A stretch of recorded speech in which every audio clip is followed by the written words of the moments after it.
Three friends touring Saudi Arabia somehow wandered into a lavish harem tent that was home to over 100 stunning women, and they began to mingle and chat with the women.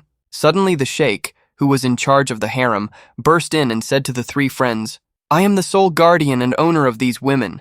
No other man is allowed to interact with them in the way you have. You have broken our rules and now you must face the consequences. Your punishment will be linked to the kind of work you do." He approached the first man and inquired about his job. The man replied, "I work as a police officer."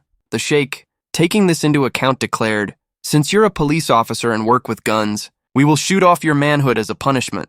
Next, the Sheikh turned to the second man and asked about his profession. The man answered, "I'm a firefighter." The Sheikh responded, "Well, in that case, since you deal with fire, we will burn off your manhood as your penalty." Finally, the Sheikh looked at the third man, waiting to hear about his profession. The third man said, "I'm a lollipop salesman." A woman walks into a gynecologist's office looking extremely anxious. She refuses to tell the receptionist what's wrong, only that it's urgent and she must see the doctor immediately. After a long wait, she's finally called in. The doctor greets her kindly and says, "All right, my dear, what seems to be the problem?" The woman hesitates, then blurts out, "You see, doctor, my husband has this uncontrollable gambling problem. He gambles away every bit of money he gets his hands on. So I decided to hide some money from him, $500 to be exact." The doctor nods patiently. "Go on." "Well," she continues nervously, "I figured the safest place to hide it would be, inside my body. But now I can't get it back out." The doctor, doing his best to stay professional, sighs and says, "Don't worry.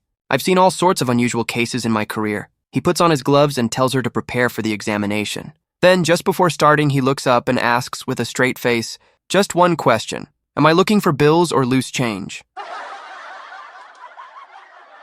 Two friends were chatting at a bar when one of them leaned in with a smug grin and said, "You know, this woman I slept with told me I had the biggest penis she'd ever seen." His friend raised an eyebrow.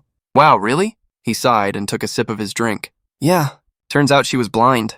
His friend blinked, confused. "Wait, then how?" He smirked. "She was just pulling my leg."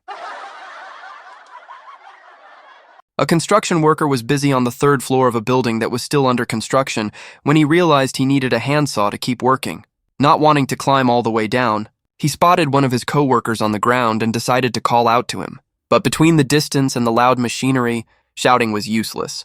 Thinking fast, he decided to use hand signals instead. First, he pointed to his eyes to say "I."